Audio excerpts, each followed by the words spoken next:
Hi everyone, it's Marisa from bumblebeeapothecary.com, and today I'm going to show you how to make a DIY all-natural deodorant that uses tallow.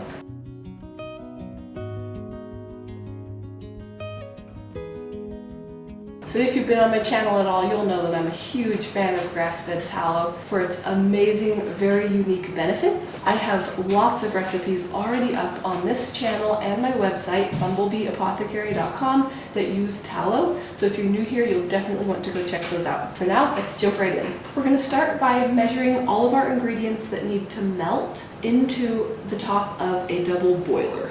We're going to start by adding 1 tablespoon of candelilla wax. I'm doing kind of a generous tablespoon here, a little bit heaped. Next I'm going to add 1 tablespoon of organic extra virgin olive oil. And this portion of the recipe could really be any skin-friendly liquid oil that you have. Jojoba oil, sweet almond oil, something like that. Next I'm going to add 1/4 cup of organic virgin coconut oil. And for deodorant, you do want this to be an unrefined virgin coconut oil because that way it has all of the great antimicrobial properties in it. When it's refined, you lose those properties, and we definitely want those nice antimicrobial properties when it comes to a deodorant.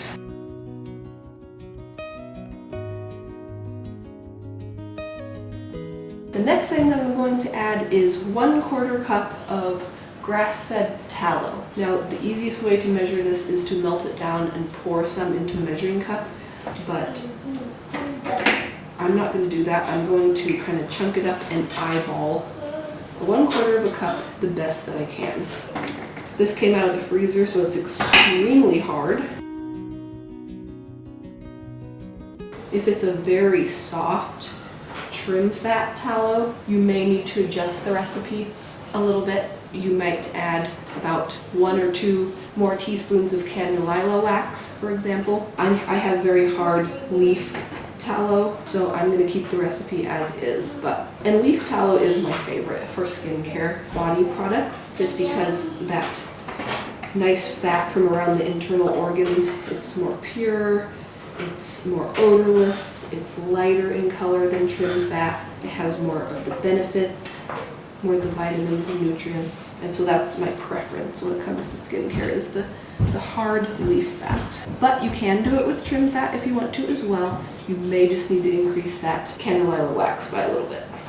Okay, I'm going to do just a little bit more of these shavings just to make sure I have a complete 1/4 cup as I dump it everywhere and make a mess. Now that we have everything into our double boiler, I'm going to go ahead and put some water in the bottom pan, just about 1 inch or so, and then I'm going to put the top on, and then I'm going to put it over on my stove, and I'm just going to bring the water in the bottom to a simmer, and as it heats up these butters and oils and fats on the top, they're going to become a liquid, and then we'll move on to our next step at that point.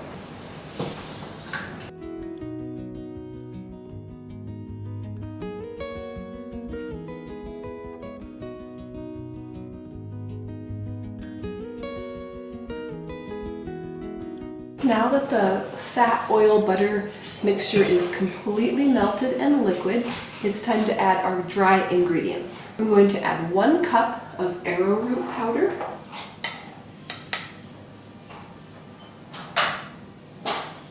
oh yes, maybe we'll be having a little extra of that too. Nevertheless, we're going to eyeball 1 cup. I think we have 1 cup. And I've made this recipe many times, and the arrowroot powder amount is forgiving, so if you have a mess like I just did, don't worry about it, it still turns out great. And I find that keeping the double boiler on top of the hot water during this step is very helpful because you don't want everything to start to cool and solidify too quickly.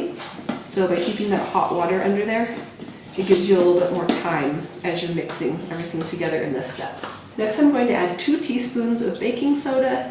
Now I find that this amount of baking soda is enough to where it doesn't irritate most people, and it just adds that extra nice boost of deodorizing properties, making the deodorant very effective. So keep that amount nice and small, but I do include it just because I find that that amount is small enough to not be a problem, and it has such great benefits as far as making the deodorant very effective. And then last of all, when the mixture is as cool as it's going to be, and I'm actually going to take the top off while I do this last step, and we're going to go ahead and add our essential oils. So no matter what essential oils I decide to use, I always like to use tea tree because it has really great anti-odor properties. So I do 6 drops of tea tree, and then I do 60 drops of essential oil of choice, and you have so many options here. I'm doing a blend from Plant Therapy called Fresh Meadow. It's just a really nice kind of a floral woodsy scent, and so I thought that would be nice to use. But I always change it up because it's fun to do different scents.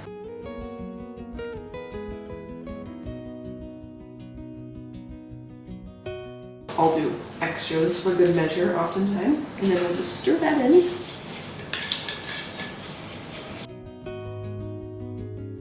Next step is to fill the deodorant containers of your choice. Then you have some options here. I decided to go with these compostable cardboard ones just to kind of reduce plastic, but you can use reusable plastic containers as well. So then we are just going to scrape everything down in the top of our double boiler. If you don't have a double boiler, I forgot to mention towards the beginning, you can use a bowl, like a glass or metal bowl set on top of a pan.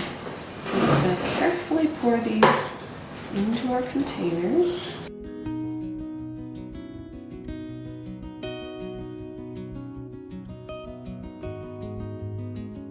I think that these ones hold a little bit more than the plastic ones do. So it looks like this recipe is going to make about 2 of these cardboard ones. And I will have links down in the description for all of the ingredients and equipment that I'm using so that you can find all of these things and easily make this yourself. And then I'm always working as fast as I can to get all of my recipes up in written version as well on my website. So as soon as I can, I will have this recipe up on my website, bumblebeeapothecary.com as well. So this container is just going to have a little bit in the bottom of it, and that's fine. I'll just probably save it, and the next time I make this, I'll just use that as my starting for my container.